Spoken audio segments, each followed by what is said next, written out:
SER Podcast.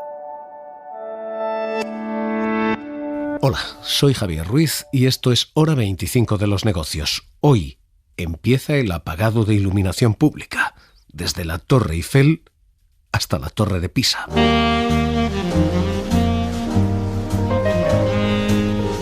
París también se apaga.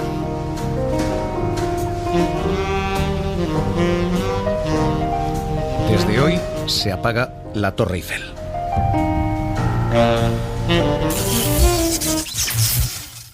Y como la Torre Eiffel, todo el Paseo de los Campos Elíseos. Y como los Campos Elíseos, todas las tiendas de las grandes marcas comerciales. Y como París, Roma, Berlín, se hace también en Holanda, en Finlandia, empiezan a pagar las grandes capitales europeas. Francia con un objetivo marcado ya, el 8% de ahorro energético este año, el 10% en 2 años. Mañana España ha de presentar su plan de contingencia. Francia ha sido la primera, con este mensaje de Macron: si actuamos todos juntos. Je vous le dis très simplement, si la nation tout entière, si toda la nación al completo, lo digo simplemente, decía Macron, actúa de manera voluntaria, aunque sea necesario, no hará falta ningún decreto. Las cosas no son complicadas, nos movilizamos juntos y pasaremos el invierno. Avec beaucoup d'amitié a nos amis américains, nos amis norvégiens, vous êtes super, vous nous fournissez de l'énergie, du gaz, mais il y a un truc qui ne peut pas marcher très longtemps. C'est qu'on ne peut pas payer, nous, le gaz 4 fois plus cher que vous le vendez a vos industriels. Esto es lo que ha comenzado ya en París, donde el vicealcalde de París ha acuñado el problema. La gente no es atraída por la luz, la gente es atraída por los negocios. La gente es gente, no son mosquitos. Ha dicho Emmanuel Grégoire, que decía literalmente esto. Que se ha demostrado que, pese a apagar ciertas luces, los resultados siguen siendo colectivamente espectaculares y que hay medidas de ahorro que son puro sentido común. Por ejemplo, rebajar la temperatura cuando los edificios no están ocupados o la iluminación cuando las tiendas están cerradas. Es sobriedad que se traduce en reducciones de consumo de energía.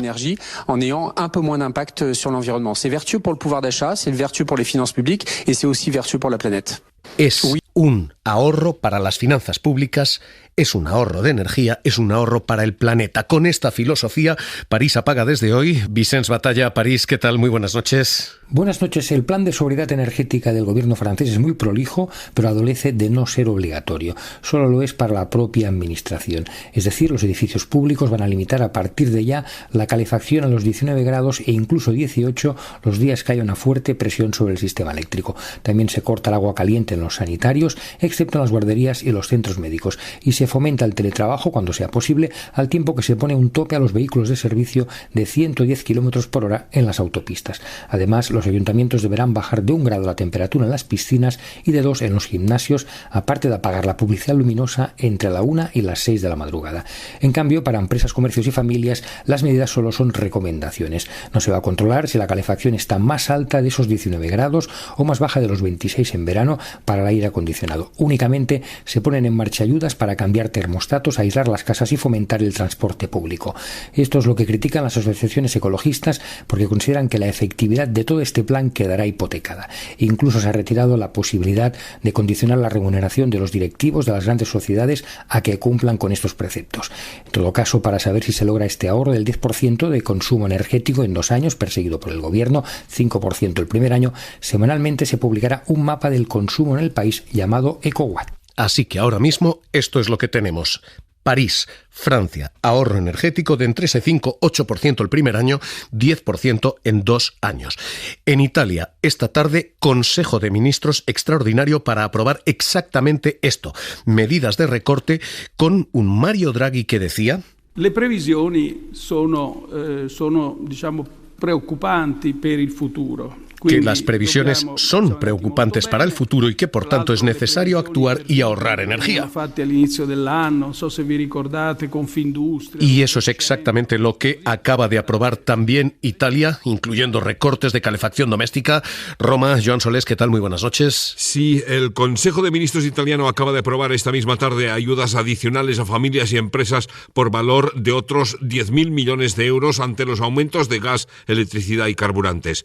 Prorroga el bonus de 200 euros para empleados y autónomos con rentas inferiores a 35.000 euros y prepara otro bonus para noviembre de 150 euros de compensación por la creciente inflación de los últimos meses. Introduce una desgravación fiscal de 600 euros, mantiene el IVA de los productos energéticos al 5%, prorroga el descuento de 30 céntimos por litro de carburante y la cesión de impuestos a empresas con un consumo eléctrico de entre 4,5 y 16,5 kilovatios como crédito a devolver al Estado en cuotas en los próximos meses, algo que supone un globo de oxígeno financiero incluso para pequeños establecimientos como pizzerías y panaderías. Sin embargo, comerciantes e industriales italianos consideran insuficientes estas medidas y reclaman nuevas ayudas directas de hasta 30.000 millones, una decisión que el hasta ahora primer ministro Draghi deja en manos del próximo ejecutivo de Meloni, de los posfascistas Fratelli d'Italia, que tomará posesión en pocos días. De hecho, Draghi se ha despedido de sus ministros en este Consejo esta tarde, el último bajo su presidencia. Las medidas de ahorro son la norma en toda Europa, con distinta intensidad, pero en sitios como Holanda, su viceprimer ministra apuntaba que es necesario recortar incluso en las duchas. En Finlandia, la opción ha sido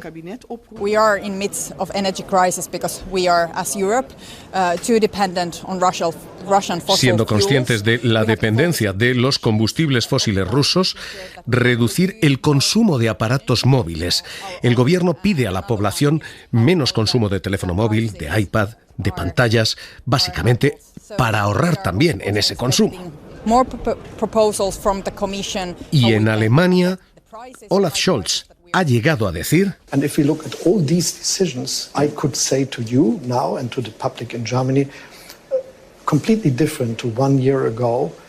que se han tomado medidas ya y que se está en disposición de pasar el invierno. Pese a que siguen siendo objeto de los recortes de suministro que ahora mismo está sometiéndolos Rusia. Alemania, Berlín, Carmen Viñas, ¿qué tal? Muy buenas noches. Buenas noches, Javier. El gobierno alemán va a destinar más del 7% de su Producto Interior Bruto a hacer frente a la crisis energética. Bajo el mantra de no dejar a nadie atrás, el ejecutivo de Olaf Scholz ha hecho contorsiones financieras para comprometer cerca de 300.000 millones de euros en ayudas y recursos para nacionalizar energéticas en peligro como Uniper o Rosneft. Los programas comenzaron al poco de iniciarse la contienda y durarán hasta 2024. El primer gran paquete de ayudas se presentó en diciembre de 2021 y estaba dirigido a hogares vulnerables y rentas medias con subvenciones a la gasolina y bonos transporte. A medida que se ha recrudecido la crisis, con el progresivo cierre del gasoducto Nord Stream 1, el gobierno ha redoblado esfuerzos hasta llegar a un nuevo paquete de 200.000 millones de euros, que ha levantado las suspicacias de sus socios europeos.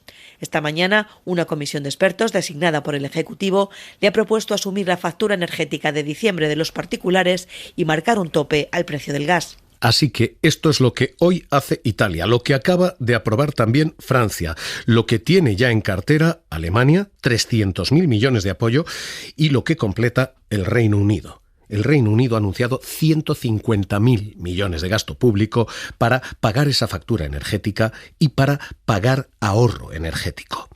Con todo esto hemos tenido polvareda en España, porque aquí el argumento era Madrid no se apaga o las ciudades no se apagan.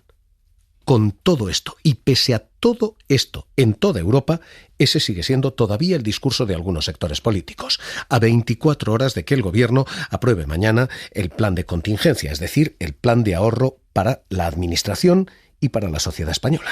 Pues hemos hablado en profundidad de la cuestión energética, que es algo que nos preocupa y mucho. Hemos de avanzar con determinación en la reducción de la dependencia de los hidrocarburos rusos. Es lo que decía el presidente Sánchez tras su reunión con Olaf Scholz, con Alemania. Después, Teresa Rivera, la ministra, ponía cifras a lo que mañana se aprueba. Nuestra estimación es que puede representar un 4 o un 5% del ahorro que tenemos que aportar. Es decir, una muy buena parte de esas medidas del objetivo voluntario del 7% que nos hemos marcado. Y ahora mismo esto es lo que... Sira Valdés, ¿qué tal? Muy buenas noches. Hola, muy buenas noches. Prepara el Ejecutivo un plan de ahorro de entre el 5 y el 7% desde mañana. Sí, el Gobierno quería esperar a que se celebrase el Consejo Europeo de Energía para poder aprobar el plan de contingencia frente a la crisis energética, que también recogerá, según explicaban fuentes del Ministerio, referencias a cómo alcanzar el objetivo del ahorro del 5% de electricidad en horas punta, acordado en esa reunión en Bruselas, pero que se va a centrar fundamentalmente en la reducción del consumo de gas, que tendrá que ser como mínimo del 6,4% y no del 7% como se esperaba, porque España cumple varias de las condiciones marcadas por la Comisión para que esa reducción sea menor. Será un plan que prevea no solo obligaciones, sino también recomendaciones, como ya ocurre con el plan de choque de ahorro energético, donde se establecen limitaciones, como ya sabemos, de iluminación o temperatura para los espacios públicos. Sin embargo, no incluirá, ha dicho la vicepresidenta Teresa Rivera en varias ocasiones, medidas de racionamiento energético para las familias, cuyo suministro, dicen, está asegurado.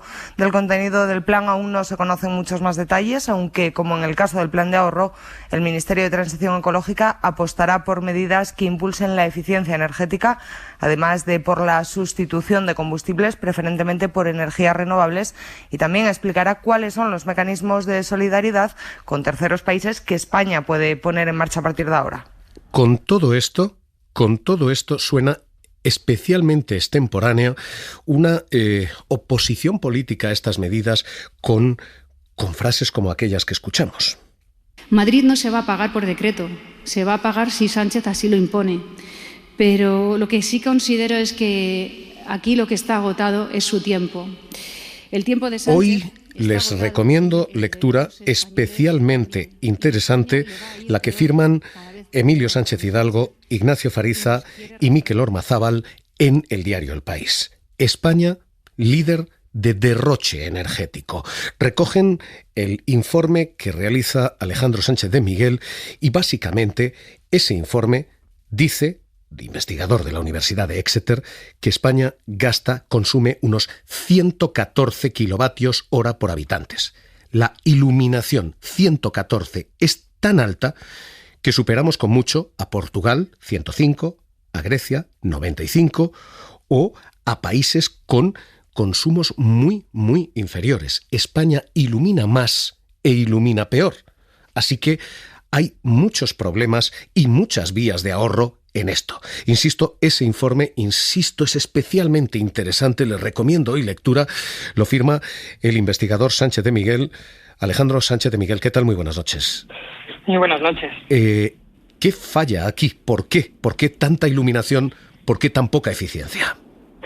Bueno, durante mucho tiempo el alumbrado público ha estado subvencionado en España, lo que es el consumo, y muchas veces la instalación, ¿no? Entonces eso ha hecho que se instalase muchas farolas. Además, España tiene una densidad de población por kilómetro cuadrado construido altísima. Entonces, por metro de calle, pues hay muchos vecinos, sobre todo en las grandes ciudades. Entonces sale también bastante barato a los políticos instalar este alumbrado, ¿no? Uh-huh. Hay dos argumentos en favor de semejante iluminación. Traen negocio y traen seguridad.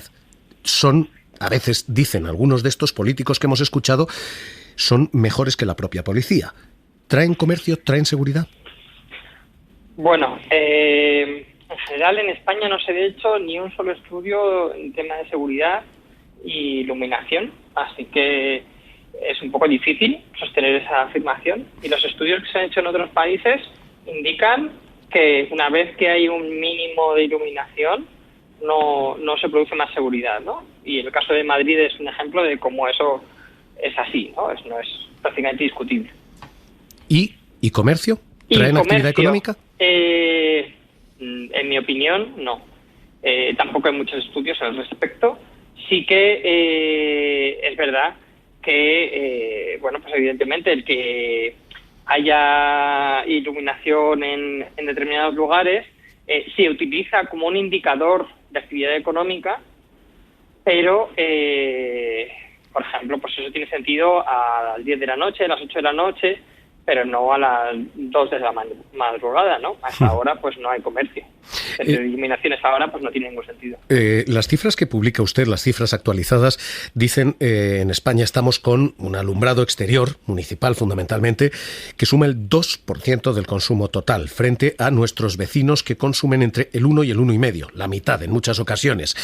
¿Cómo se corrige esto? ¿Cómo se converge con Europa para ahorrar más o iluminar menos? Pues mira, por ejemplo, un ejemplo paradigmático de cómo se puede hacer bien y de manera muy barata es lo que hizo el Ayuntamiento de Madrid en el año 2014 y 2015, que fue simplemente sustituir las lámparas de mucha potencia, de potencia excesiva, por la misma tecnología, lámparas de sodio, naranjas, de mitad de potencia, y eso fue pues una inversión relativamente barata y muy eficaz, reducir el 50%, y prácticamente nadie en Madrid se ha dado cuenta de ese cambio, ni siquiera pues muchos de los responsables políticos, ¿no? Porque si no, no habrían dicho las declaraciones que han hecho. Y es que Madrid, por ejemplo, otro ejemplo de eficiencia energética es que en España desde el año 2008 deberíamos tener una ordenanza municipal o autonómica que regulase los horarios, y solo Madrid y 2 capitales más lo tienen. Entonces realmente este debate que se ha surgido este verano pues era un poco raro, porque es una ley que estaba vigente desde hace 14 años, entonces era un poco extraño. ¿Y ahora apagar edificios públicos puede contribuir a ahorrar o simplemente mejorar eficiencia es suficiente? A ver, la eficiencia por sí sola no ahorra. Esto es un poco parece ser un poco extraño, pero el problema es que muchas veces tú aumentas la eficiencia, pero si tienes más dinero y si no, y si pones más luces en otro sitio, no ahorras. La manera de ahorrar realmente es dejar de gastar. Punto. Y la manera de dejar de gastar es, si ahorras, no gastarte más y apagar aquello que no necesitas. Por ejemplo, una manera fácil de ahorrar es que gran parte del alumbrado público y privado que tenemos es capaz de tener diversos grados de funcionamiento. Entonces, por ejemplo, poner el modo ahorro directamente al principio de la noche en vez de esperar a medianoche a que esté funcionando el modo de ahorro. Esa puede ser una manera de ahorrar y prácticamente nadie se da cuenta. Pues investigador de Exeter, Alejandro Sánchez de Miguel, investigador también aquí en la Universidad Complutense. Gracias por estar esta noche aquí en Hora 25 de los Negocios. Un abrazo. Gracias. Está ahora mismo la situación e insisto, estamos en vísperas de que mañana se apruebe el plan de contingencia, el plan de ahorro para todo el país. Por cierto, desmontando cuestiones, desmontemos una más, la de el gran apagón. Este fue el bulo del invierno pasado. Venía un gran apagón. Y este fue el bulo que provocó, ¿recuerdan ustedes que se acabaran los hornillos en algunas ferreterías? Bueno, pues el bulo vuelve, así que simplemente respuesta de autoridades, tanto de los gestores del sistema eléctrico como de los responsables políticos. Claramente hay preocupación con respecto a esto que puede representar. No es la situación de España, lo hemos dicho en reiteradas ocasiones. En principio, la diversificación de procedencia del gas y la capacidad de aceptar ese gas a través de las plantas de regasificación nos coloca en una situación de ventaja muy importante. Podemos tener un problema de precio. Seguro que tenemos un problema de precio. Ahora mismo no enfrentamos un problema de abastecimiento. Hora 25 de los negocios. Seguimos.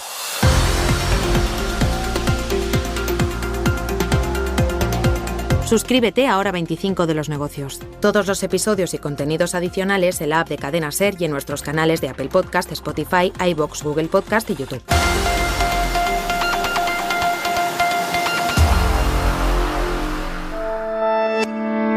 Cadena SER. La radio.